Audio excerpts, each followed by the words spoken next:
अभी हम खड़े हैं उज्जैन की माता महामाया और माता महालाया के मंदिर में, जिसे अब 24 खंबे वाली माता के नाम से जाना जाता है। ये मंदिर बहुत ही प्राचीन और सिद्ध है।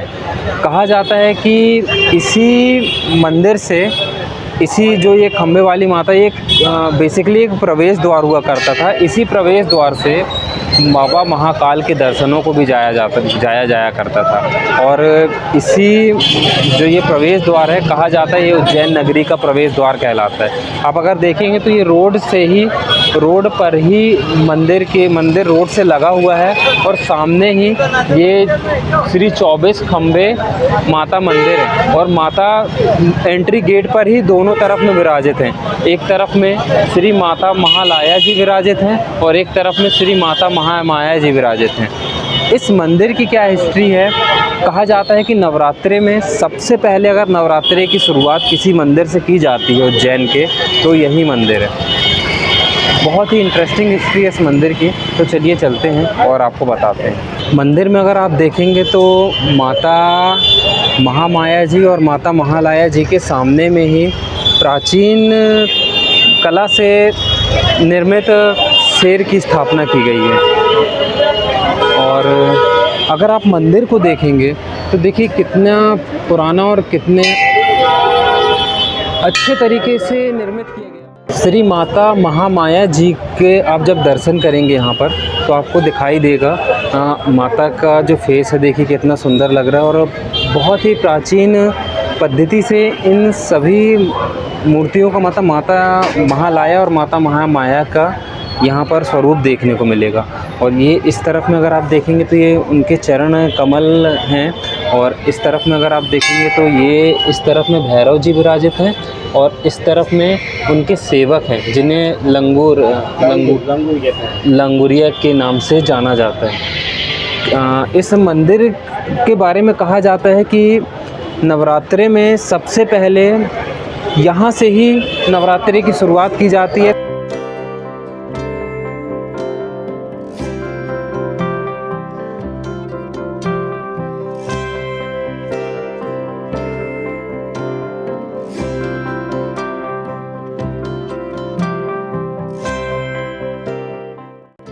माता महामाया और माता महालाया को उज्जैन नगरी की सुरक्षा देवियों के रूप में यहाँ पूजा जाता है।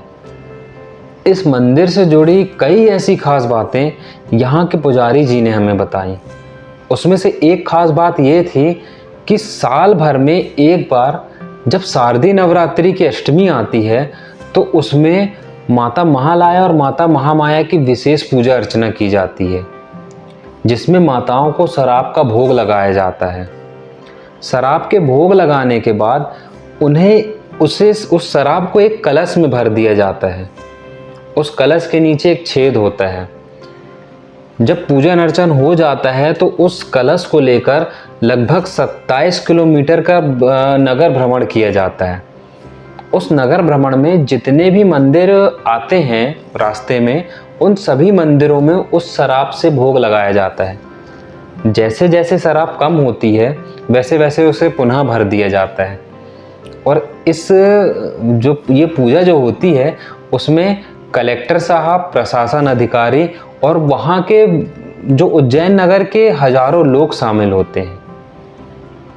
ऐसी और भी कई खास बातें हैं जो हमें पुजारी जी से पता चली। चलिए आप भी जानिए, उनसे ही हम आपको मिलवाते हैं और आप खुद देखिए कि क्या क्या बातें उन्होंने हमें बताई।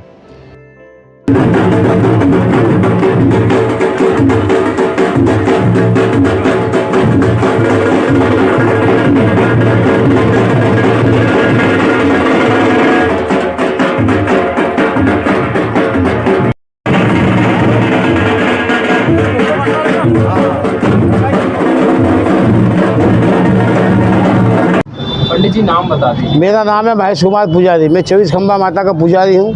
मैं बैठा रहता हूँ बड़ी माता जी में। इनका नाम है महामाया। उस साइड जो छोटी माता जी, उनका नाम है महालाया।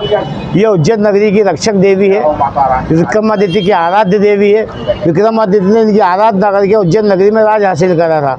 और देवी को प्रसन्न करने के लिए जो पूजा राजा विक्रमादित्य ने दी वही पूजा आज श्रीमान कलेक्टर महोदय आके देते हैं। दुर्गा अष्टमी के दिन यहीं से नगर पूजा प्रारंभ होती है।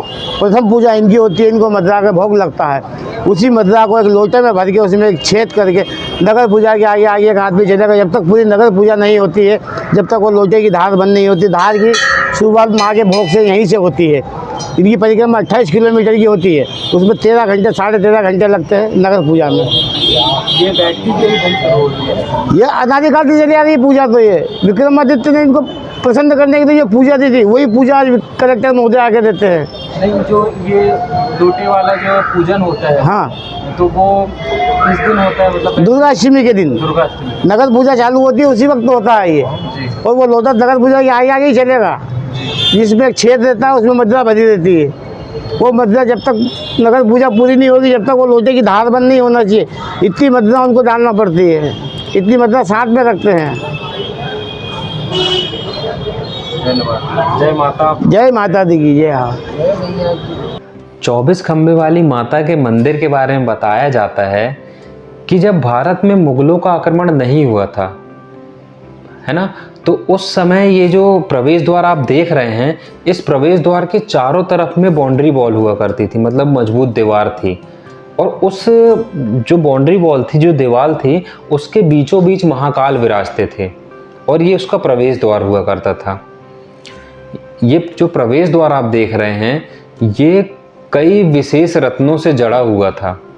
जब मुगलों ने यहाँ पर आक्रमण किए तो जितने भी रत्न थे, इस प्रवेश द्वार को जितने भी रत्नों से सजाया गया था उसे लूट लिया और जो प्रवेश द्वार के चारों तरफ की दीवार थी उसे भी तोड़ दिया।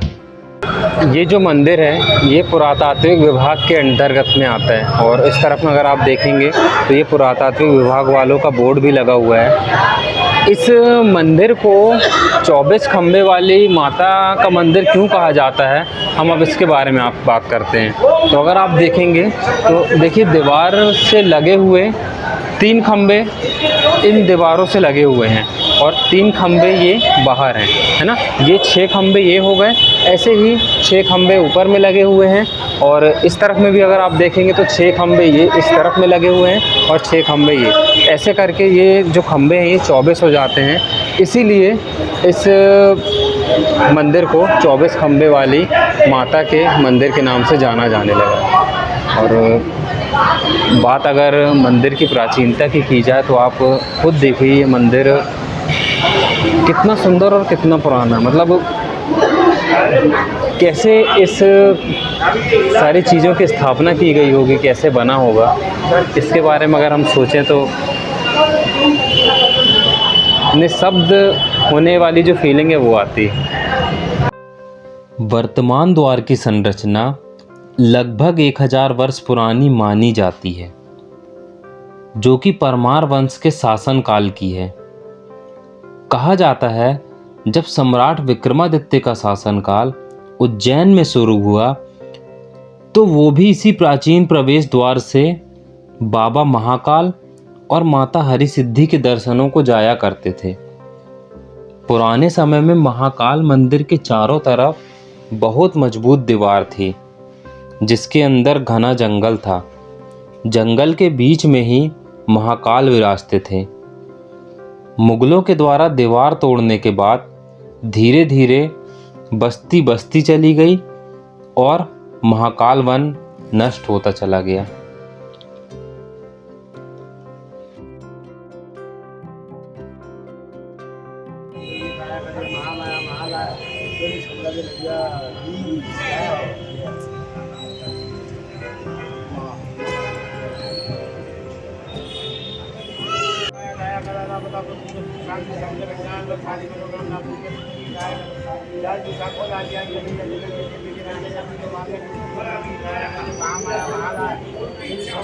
संस्कृत साहित्य में अच्छा, महाकाल वन का मुख्य प्रवेश द्वार है ये। यहाँ ये उज्जैन का लास्ट का आंदोलन था। इधर सारा जंगल था, सारी बस्ती इधर थी, इधर कोई बस्ती नहीं थी। तो अनादिकाल में धीरे धीरे जैसे बस्ती बस्ती गए वैसे रास्ता ये बंद हो गया, नया रास्ता खुल गया। ये आज का 11वीं सदी का मंदिर है, ये परम काल की स्मारक है। इसके ऊपर लिखा हुआ ब्रह्मदेव साल 4। अच्छा, पत्थर पर खुदा हुआ है ब्रह्मदेव सालचा, शिलालेख बना हुआ। सीधा लेके तो पत्थर पे लिखा हुआ है ब्रह्मदेव सालचा। अब कब का है ब्रह्मदेव सालचा, तब अपने को तो ये कोई जानकारी है नहीं। फिर विक्रम संवत को 2076 साल हो गए। उन्होंने देवी को प्रसन्न करा था, और जो पूजा उन्होंने देती वही पूजा कलेक्टर में होते रहती, जो नगर पूजा के नाम से चलती। इन्हीं के आशीर्वाद से उनको उज्जैन नगरी में राज मिला। फिर यहाँ भैंसे की बलि होती थी, अच्छा, और मथुरा का भोग लगता है, तामसी पूजा होती है ना। तामसी पूजा हाँ। आज भी होती है। आज भी बलि तो प्रथा बलि प्रथा तो बंद हो गई, बलि प्रथा बंद हो गई। अब मथुरा का भोग तो लगता है ना। अच्छा, कोई आता है जैसे कोई हमारा छोड़ के आता, बकरा वगैरह जो है बलि नहीं होती जी। हमारा छोड़ सकते हैं आप यहाँ। अच्छा, बकरा है, मुर्गा है, जो भी इसकी जैसी मुदा देती है वैसे छोड़ के जाते हैं। हालांकि वर्तमान में यह द्वार ना ही बेशकीमती है, ना ही रत्नों जड़ित है, और ना ही अभी सम्राट विक्रमादित्य का समय है। लेकिन इतना तय है कि यह द्वार आज भी उसी काल के द्वार के स्थान पर बना है जिसका उल्लेख पुराणों में किया गया है। आज भी इस द्वार की भव्यता को देखकर लगता है कि अपने पौराणिक दौर में यह अवश्य बेशकीमती रत्नों से जड़ित होगा।